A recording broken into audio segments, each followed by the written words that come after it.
Assalamualaikum warahmatullahi wabarakatuh. Hai, bagaimana kabar anak-anak semua? Semoga selalu sehat ya. Pada hari ini kita akan belajar bab terakhir dalam semester 1 ini, pelajaran seni budaya. Kita akan mempelajari tentang teater modern. Ada dua materi yang akan kita pelajari. Yang pertama adalah dasar pemeranan teater modern dan yang kedua yaitu rancangan pementasan teater modern. Yuk, kita simak bersama penjelasannya. Check this out.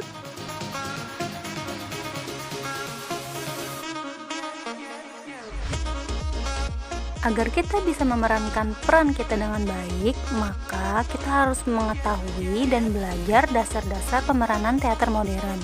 Ada 3 dasar dari pementasan ini. Yang pertama adalah olah tubuh, olah vokal, dan olah rasa. Yang pertama, olah tubuh. Pemeran atau aktor sebagai elemen penting dalam sebuah pementasan. Oleh karena itu, seorang pemeran atau aktor seharusnya dapat menguasai tubuh, emosi, dan intelektualnya. Penguasaan tubuh sangat erat dengan olah tubuh untuk mencapai kekuatan, kelenturan, ketahanan, dan keterampilan tubuh sehingga mampu menciptakan setiap gerak yang dibutuhkan dalam pementasan. Ada beberapa latihan-latihan dalam olah tubuh. Yang pertama adalah latihan pemanasan. Nah, bisa kalian lihat di contoh-contoh gambar latihan olah tubuh ini. Yang pertama pemanasan yaitu dengan latihan leher, latihan jari dan pergelangan tangan, latihan siku, latihan bahu, latihan tubuh, latihan tungkai kaki dan punggung, serta latihan pergelangan kaki. Kedua, latihan inti. Olah tubuh inti ini yaitu serial pokok dari gerakan yang akan dilatih sesuai dengan tujuan yang ingin dicapai. Nah, ada beberapa macam dari latihan-latihan inti ini yang dapat kita lakukan, yaitu cembung, cekung, dan datar tulang belakang, menggulung dan melepas, serta ayunan bandul tubuh ke atas. Nah, kalian bisa lihat contoh-contoh dari latihan-latihan inti tersebut. Dan yang terakhir, yang ketiga yaitu pendinginan. Pendinginan atau peredaan yaitu serial pendek gerakan latihan yang bertujuan untuk mempertahankan penambahan sirkulasi yang ringan dan menggunakan kehangatan tubuh dan memberikan kesempatan otot-otot untuk mengambil manfaat dari latihan. Nah, rangkaian latihannya bisa kalian lihat dari contoh-contoh gambar 1 sampai dengan gambar ke-7. Dasar yang kedua dari pemeranan ini yaitu olah vokal atau olah suara. Proses dalam pementasan teater adalah proses komunikasi, yaitu proses transformasi informasi antara komunikator yaitu pengirim pesan dan komunikan penerima pesan. Ucapan yang dilontarkan oleh seorang pemeran mempunyai peranan yang sangat penting dalam pementasan teater. Hal ini disebabkan dalam dialog banyak terdapat nilai-nilai yang sangat bermakna. Suara manusia adalah lambang komunikasi dan dijadikan lambang benda, gerak, rasa, dan buah pikiran, baik yang abstrak maupun yang konkret, sehingga menjadi alat tukar pikiran untuk menyampaikan informasi. Jadi, vokal seorang pemeran ini sangat penting dikarenakan dalam pementasan teater, kadang-kadang aktor tidak memiliki bantuan seperti mikrofon sehingga hanya mengandalkan suaranya sendiri. Makanya diperlukan latihan-latihan agar vokal dari pemeran atau aktor itu dapat baik dan prima saat pentas nanti, serta penonton dapat mendengarkan suaranya dengan jelas. Latihan olah vokal ini terdiri dari berbagai macam. Yang pertama yaitu persiapan latihan olah vokal. Terdiri dari latihan pernapasan dada, pernapasan perut, pernapasan diafragma, senam lidah, senam rahang bawah, dan latihan tenggorokan. Yang kedua, latihan teknik olah vokal. Terdiri dari berbisik, bergumam, dan bersenandung. Yang ketiga, latihan artikulasi. Artikulasi adalah hubungan antara apa yang dikatakan dan bagaimana mengatakannya. Karena artikulasi adalah suatu gestur yang kompleks. Latihan artikulasi adalah latihan tentang kejelasan bunyi suara yang dikeluarkan oleh organ produksi suara. Latihan artikulasi terdiri dari latihan bunyi suara nasal dan latihan bunyi suara oral. Yang keempat, latihan diksi. Diksi yaitu pemilihan kata untuk mengekspresikan ide-ide yang tepat dan selaras. Bisa juga diartikan sebagai kata-kata sebagai suatu kesatuan arti, dan dalam pelatihan ini diartikan sebagai latihan mengeja atau berbicara dengan keras dan jelas. Latihan diksi terdiri dari latihan membedakan huruf P dengan huruf B, T dengan huruf D, dan K dengan G. Latihan membedakan huruf P, B, T, D, K, dan G dengan cara mengkombinasikan. Dan latihan dengan cara menggabungkan huruf-huruf tersebut di atas dengan huruf vokal. Latihan diteruskan dalam bentuk kata, misalnya apabila, begitu, menyambut, perpustakaan, kudengar, luput, dan cari kata-kata lainnya mengandung huruf P, B, T, D, K, dan G. Yang terakhir adalah intonasi. Intonasi adalah nada suara, irama bicara, atau alunan nada dalam melafalkan kata-kata, sehingga tidak datar dan tidak monoton. Intonasi terdapat pada jeda atau pemenggalan kalimat, serta tempo cepat atau lambatnya ucapan. Latihan dasar yang ketiga yaitu olah rasa. Pelatihan olah rasa ditunjukkan pada penguasaan diri sendiri yang berhubungan penguasaan intelektualitasnya. Pelatihan dimulai dari penguasaan panca inderanya, kemudian dilanjutkan dengan pelatihan konsentrasi, imajinasi, dan ingatan emosi. Pelatihan olah rasa ini berfungsi untuk pelatihan ekspresi diri ketika memainkan peran dalam sebuah pementasan. Jadi, olah rasa ini penting agar aktor atau pemeran itu bisa memerankan perannya dengan baik. Latihan olah rasa terdiri dari berbagai macam latihan, yaitu yang pertama adalah latihan konsentrasi panca indera. Konsentrasi secara harfiah berarti memusatkan pikiran pada sesuatu, sehingga dalam konsentrasi ada sesuatu yang menjadi pusat perhatian. Tujuan dari konsentrasi ini adalah untuk mencapai kondisi kontrol mental maupun fisik di atas panggung. Latihan konsentrasi dibagi menjadi dua, yaitu latihan konsentrasi panca indera dengan latihan konsentrasi dengan permainan. Di situ bisa kalian lihat berbagai macam latihan-latihan dari latihan konsentrasi. Kemudian, imajinasi adalah proses pembentukan gambaran-gambaran baru dalam pikiran, di mana gambaran tersebut tidak pernah dialami sebelumnya atau mungkin hanya sedikit yang dialaminya. Imajinasi merupakan proses percobaan pemisahan pikiran dan digunakan untuk menciptakan teori-teori dan ide-ide berdasarkan fungsinya. Latihan imajinasi terbagi menjadi dua, yaitu latihan imajinasi dengan stimulus dengan latihan imajinasi tanpa stimulus. Emosi secara umum memiliki arti proses secara fisik dan psikis yang kompleks yang bisa muncul secara tiba-tiba dan spontan atau di luar kesadaran. Ingatan emosi adalah salah satu perangkat pemeran untuk bisa mengungkapkan atau melakukan hal-hal yang berada di luar dirinya. Sumber dari ingatan emosi adalah kajian pada ingatan sendiri dan kajian sumber motivasi atau lingkungan motivasi yang bisa kita amati. Ingatan emosi ini berfungsi untuk mengisi emosi peran yang kita mainkan.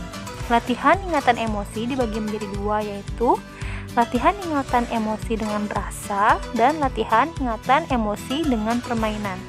Biasanya, latihan ingatan emosi ini berfungsi agar memudahkan kita memerankan emosi yang kita akan perankan. Contoh, misalnya kita memerankan emosi sedih. Nah, kita bisa mengingat-ingat kejadian-kejadian masa lalu yang bisa membuat kita sedih ataupun yang membuat kita down. Nah, dari ingatan emosi tersebut memudahkan kita untuk memerankan emosi sedih itu. Setelah kita belajar dasar-dasar dari pemeranan atau pementasan teater, kita akan mempelajari lagi tentang rancangan pementasan teater modern. Nah, yang pertama yaitu lakon. Lakon cerita atau naskah ditulis oleh seorang penulis lakon dari kejadian yang pernah ada atau kejadian rekaan dari imajinasi yang seolah-olah kejadian itu ada dan pernah terjadi.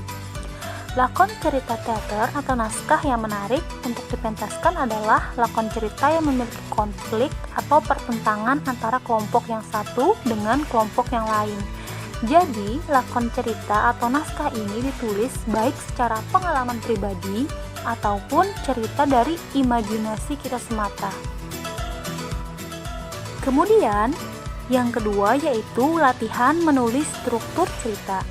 Nah, ada berbagai macam tahapan yang harus kita lakukan agar kita bisa menulis struktur cerita dari lakon ataupun naskah sehingga cerita kita tersebut menjadi cerita yang menarik dan baik. Yang pertama adalah menentukan tema. Gagasan cerita atau ide cerita yang menjadi dasar atau inti cerita yang hendak ditulis oleh seorang penulis cerita, banyak yang menyebutkan bahwa ide atau gagasan itu disebut dengan tema. Jadi, tema ini harus kita tentukan terlebih dahulu agar kita mudah mengembangkan cerita yang akan kita tulis. Yang kedua, menentukan plot atau kerangka. Plot atau alur adalah rangkaian peristiwa yang direka dan dijalin dengan seksama yang menggerakkan jalan cerita melalui perumitan atau penggawatan atau komplikasi ke arah klimaks dan selesai. Jadi plot atau alur ini merupakan kerangka dari cerita kita dari awal, kemudian pertikaian, kemudian klimaks sampai dengan akhir atau ending dari cerita kita. Yang ketiga yaitu menentukan latar atau setting. Menulis latar cerita adalah menuliskan gambaran situasi tempat kejadian, gambaran tempat kejadian dan waktu terjadinya peristiwa yang hendak kita tulis menjadi latar cerita. Jadi di sini kalian yang menentukan latarnya di mana, atau misalnya tempatnya di Kapuas kah, di Banjarmasin kah, atau di luar negeri, terserah kalian. Dan kemudian waktunya kalian yang menentukan, baik itu pagi, siang, malam, senja, sore, ataupun tengah malam. Dan yang keempat terakhir menentukan tokoh-tokoh. Peran atau aktor di sini adalah makhluk hidup yang memiliki kehidupan dalam dunia lakon hasil dari imajinasi seorang penulis. Langkah selanjutnya adalah meletakkan peran yang telah ditulis dan dideskripsikan tersebut ke dalam latar cerita yang telah dibuat. Jadi menentukan tokoh di sini kalian yang menentukan karakter-karakter dari tokoh-tokoh yang kalian inginkan. Misalnya karakter tokohnya pemarah atau biasa kita sebut dengan peran antagonis.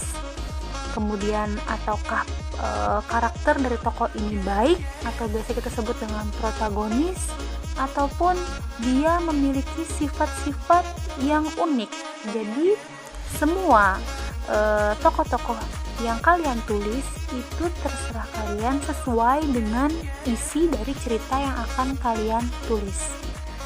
Latihan menulis cerita, di sini kita memiliki alur-alur dalam sebuah cerita. Yang pertama adalah pemaparan. Pemaparan ini berisi tentang keterangan tokoh, masalah, tempat, waktu, atau pengantar situasi awal dari lakon atau teater tersebut. Nah, biasanya dalam pemaparan ini merupakan pengenalan awal dari cerita. Yang kedua yaitu penggawatan. Pada bagian penggawatan ini dituliskan masalah dalam pemaparan sudah mulai terganggu oleh adanya bibit-bibit masalah dan kepentingan. Jadi penggawatan ini istilah lainnya adalah awal dimulai dari sebuah masalah. Jadi sini sudah mulai ada konflik-konflik kecil yang membuat seorang tokoh atau pemeran itu terganggu. Yang ketiga, klimaks. Selama ini ada pemikiran yang sedikit keliru bahwa klimaks adalah puncak dari ketegangan lakon. Padahal klimaks adalah titik paling ujung dari perselisihan atau konflik antara peran protagonis dan peran antagonis. Dan yang terakhir adalah peleraian. Bagian peleraian ini berisi tentang alternatif jawaban dari permasalahan sampai terjadinya konflik antara peran antagonis dan peran protagonis. Nah, di bagian peleraian ini sudah mulai kita menemukan titik terang atau ingin ke tahap ending dari sebuah cerita. Pelatihan pemeranan ini ada berbagai macam latihan. Yang pertama yaitu latihan teknik muncul. Jadi latihan teknik muncul ini adalah suatu teknik seorang pemeran dalam memainkan peran untuk pertama kali memasuki sebuah pentas lakon. Jadi dia awal masuk dari sebuah pementasan. Yang kedua yaitu latihan teknik memberi isi. Latihan teknik memberi isi ini adalah teknik untuk memberi isi pengucapan dialog-dialog untuk menonjolkan emosi dan pikiran-pikiran yang terkandung dalam dialog tersebut. Yang ketiga yaitu latihan teknik pengembangan. Teknik pengembangan biasa dilakukan dengan teknik pengembangan pengucapan dan teknik pengembangan jasmani. Teknik pengembangan pengucapan dilakukan dengan menaikkan volume suara, menaikkan tinggi nada suara, dan kecepatan tempo suara. Teknik pengembangan jasmani bisa dilakukan dengan menaikkan tingkat posisi jasmani, berpaling, berpindah tempat, melakukan gerakan anggota badan, dan ekspresi muka. Yang keempat yaitu latihan teknik membina puncak-puncak. Jadi teknik ini dilakukan oleh pemeran terhadap jalannya pementasan lakon. Teknik ini dilakukan oleh pemeran untuk menuju klimaks permainan. Jadi di sini seorang tokoh dituntut agar bisa lebih lagi menonjolkan dari permasalahan tersebut. Yang kelima yaitu latihan teknik timing. Tujuannya adalah untuk melatih teknik ketepatan waktu antara aksi tubuh dan aksi ucapan atau ketepatan antara gerak tubuh dengan dialog yang diucapkan. Jadi antara ucapan dan gerakan itu harus sesuai. Jangan ucapan dulu baru gerakan atau gerakan dulu atau ucapan. Jadi kita perlu belajar teknik timing ini agar ucapan dan juga gerakan yang kita lakukan itu sesuai atau sama. Dan yang terakhir adalah latihan teknik improvisasi. Latihan ini merupakan latihan teknik dasar permainan tanpa ada persiapan atau bersifat spontanitas. Teknik ini berguna untuk mengasah kepekaan seorang pemeran untuk mengatasi suatu masalah yang timbul pada saat pementasan. Contohnya, misalnya teman kita lupa dialog, kita bisa berimprovisasi atau spontan mengatakan sesuatu atau bertindak sesuatu untuk memancing dia mengingat dialog yang seharusnya dia katakan. Jadi latihan teknik improvisasi ini perlu kita pelajari agar misalnya ada suatu masalah, kita tidak kikuk ataupun terdiam saat di pentas nanti, sehingga penonton tidak tahu ada kesalahan apapun di atas pentas. Dalam rancangan pementasan teater ini, kita juga harus belajar selain pemeranan atau bagaimana cara kita menjadi pemeran yang baik atau penulis naskah yang baik, kita juga belajar tentang tata artistik. Nah, rancangan tata artistik ini kita akan mempelajari berbagai macam, yaitu merancang tata panggung.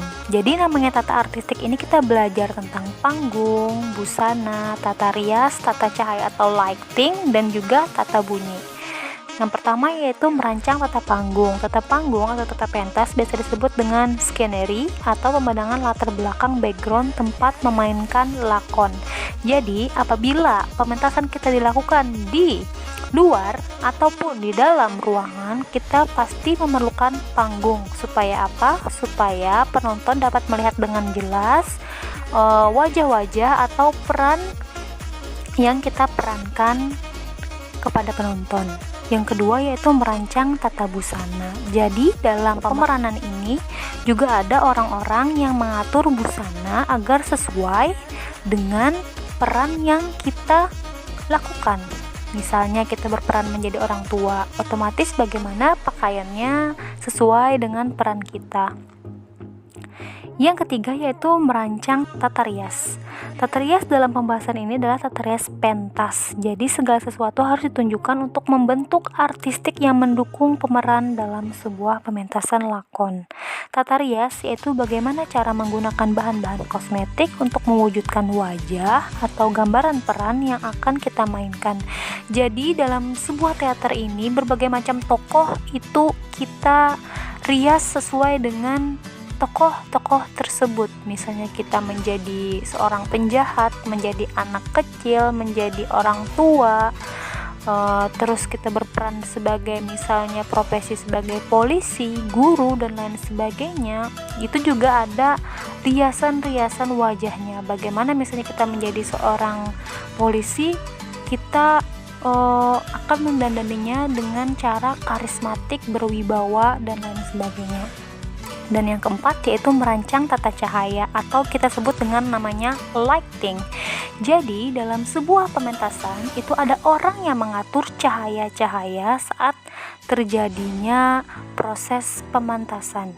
Tata cahaya ini yaitu pengaturan sinar atau cahaya lampu untuk menerangi dan menyinari area atau arena permainan serta menimbulkan efek artistik. Jadi selain peran yang bagus, tentunya didukung dengan pencahayaan lampu yang baik. Jadi cahaya lampu ini berbagai macam. Misalnya kita suasana pagi hari, bagaimana mengatur lampunya supaya lebih terang. Atau malam hari otomatis lampunya menjadi redup. Misalnya kita peran marah, otomatis kita menggunakan lampu yang berwarna merah untuk menimbulkan kesan yang mencekam. Dan yang terakhir adalah merancang tata bunyi. Tata bunyi bisa diartikan sebagai cara untuk mengatur musik atau efek bunyi maupun berbagai macam bunyi-bunyian yang mendukung terciptanya emosional yang tepat. Tata bunyi juga diharapkan membantu imajinasi penonton untuk lebih bisa membayangkan dan merasakan suasana kejadian dalam lakon. Jadi misalnya suasana dalam pementasan ini di pagi hari, tentunya didukung dengan bunyi atau efek suara ayam, suara burung, yang mana nantinya suara-suara tersebut menegaskan bahwa pementasan tersebut bersuasana pagi. Jadi efek-efek suara tersebut juga ada orang yang mengaturnya, yang tentunya mendukung pementasan agar pementasan tersebut berjalan dengan baik dan juga dapat membuat penonton merasakan atau menikmati dari sebuah pementasan yang kita lakukan. Itulah tadi penjelasan tentang dasar pemeranan teater modern dan juga rancangan pementasan teater modern. Semoga penjelasan dari Ibu Anis dapat kalian pahami. Salah hilaf Ibu mohon maaf. Wassalamualaikum warahmatullahi wabarakatuh. Sampai jumpa.